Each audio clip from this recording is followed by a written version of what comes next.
Հայոց հայրապետի ձեռքին Հռիփսիմե կույսի մասունքակիր աճն է։ Գրիգոր Լուսավորչի կամարի մոտ ամենայն հայոց հայրապետը սրբազան մասունքով օրհնում է հոգևոր դասին եւ բարեպաշտ ժողովրդին, ապա այն փոխանցում լուսարարապետ Տեր Անանիա եպիսկոպոս Ծատուրյանին։ Մեկնարկել է Արարատյան շաբաթը։ Ուխտավորները Մայր տաճարից ուղևորվում են դեպի Սուրբ Հռիփսիմե վանք։ Այստեղ են նաեւ հայորդյաց տների սաները։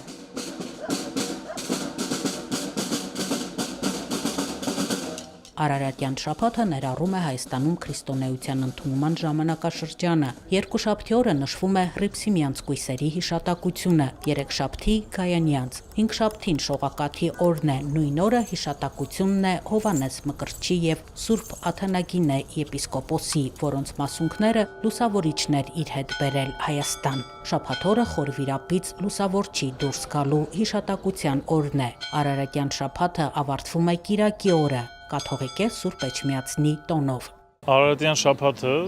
ես չեմ սխալվի, եթե ասեմ, որ հայ քրիստոնեության համար ամենակարևոր շաբաթն է։ Շեշտում եմ հայ քրիստոնեության համար, որովհետև այս շաբաթը մեզ պատմում է հայոց մեծ դարձի մասին։ Պատմում է, թե ինչպես Հռիփսիմեն, Գայանեն եւ իրենց հետ իրենց քույրերը, բոլոր այն կույսերը, որոնք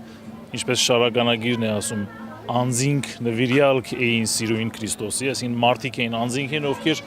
իրենց կյանքը նվիրել էին Քրիստոսի սիրուն։ Պատմում է Արարատյան շաբաթը այս մարդկանց Հայաստան գալու, այստեղ հավատքի նահատակությամբ պատճառ դառնալու հայ եկեղեցու ավելի մեծ տարածման եւ հայոց մեջ պետական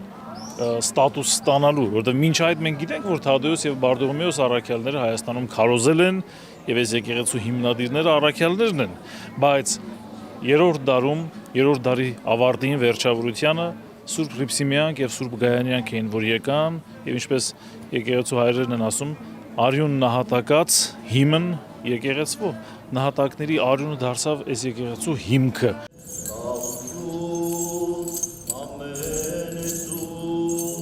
Սուրբ Հռիփսիմե վանքում մատուցվեց Սուրբ եւ անմահ պատարագ։ Պատարագիչն էր Մայրաթոր Սուրբ Էջմիածնի փոխլուսարարապետ Տեր Դավիթ Աբեղա Օհանյանը։ Մարդիկ հավատով ակնածանքով մասնակցեցին սրբազան արարողությանը։ Ես Նորան եմ, Առինջ գյուղի Սուրբ Հովհաննես Մկրտիչ եկեղեցու երիտասարդներից։ Ինձ համար Սուրբ Հռիփսիմե եկեղեցի գալը ամեն տարի ուխտի նման է դարձել, քանի որ երբ մկրտվել եմ, ինձ կնքահայրս անվանել է Հռիփսիմյանց կույսերից մեկի Սուրբ Նունեի անունով եւ մկրտությունից հետո ամեն տարի աշխատում եմ Սուրբ Հռիփսիմյանց կույսերի տոնին գալ Սուրբ Հռիփսիմե վանք եւ Արարատյան շաբաթը նաեւ կարեւոր է ինձ համար ինչ առումով, քանի որ հոգևոր զարթոնքի շրջան է լինում յուրաքանչյուր քրիստոնյայիս համար։ Հռիփսիմեն 37 քրիստոնյա կույսերից էր, ով Գայանե Մայրապետի հետ փախչելով Դիոկլետիանոս կայսեր հետապնդումներից հասել էր Ալեքսանդրիա։ Ավանդույթի համաձայն տեսիլքով նրանց երևում է Սուրբ Աստվածածինը եւ պատվիրում մեկնել Արարատյան երկիր Հայաստան։ Հայոց տրթատարքան եւս գերվում է Հռիփսիմեի գեղեցկությամբ եւ Դիոկլետիանոսի նման ցանկանում տիրանալ կույսին։ Հռիփսիմեին բերում են պալատ, նրա հետ նաեւ Գայանեին, որպեսզի իր սանին հորդորի չհակառակվել կայսերը։ Քրիստոնյա կույսերի անսասան հավատն ու հավատարմությունը Քրիստոսին այնպիսի կատաղության են հասցնում տրթատին, որ հրամայում է բոլորին կոտորել։ Վանք բերվում է նաեւ Սուրբ Հռիփսիմեի մասունքարան աչը Մայրաթորից, բայց մենք քաջ գիտենք, որ այստեղ Սուրբ Հռիփսիմեի տաճարում իր մասունքարանն է պահվում ամփոփված ուրեմն աչյունի մեջ, շիրիմի մեջ, որտեղ որ 3 կաթողիկոսների կնիքով հաստատված մասունքարանը կա, որ դեռևս Գրիգոր Լուսավորչի ժամանակվանից է ուրեմն հաստատված, որտեղ առաջինը լուսավորիչն է, որ հավաքում է սուրբերի մասունքները, ամփոփում եւ կնքում։ Սուրբ Հռիփսիմեի տաճարը ամենահին հայերեն արձանագրությունն ունեցող այս տարածաշրջանում, գոնե Արարատյան դաշտում, Մայրաթորից եւ Գայանեից նույնիսկ ավելի վաղ շրջանի հայերեն արձանագրություն ունեցող տաճարն է եւ այդ արձանագրությունը ավագ խորանի վերևի հատվածում է, որտեղ որ Կոմիտաս կաթողիկոսը ներկայացվում է որպես շինող Սուրբ Հռիփսիմեի տաճարի կառուցող է ներկայացված։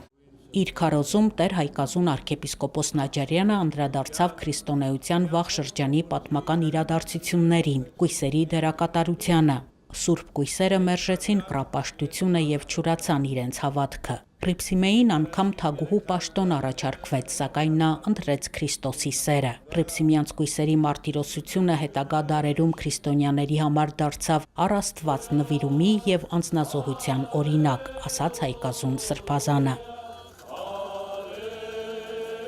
Պատարագի ավարտին սրբուհու մասունքակիր աչով կատարվեց անդաստանի կարգ։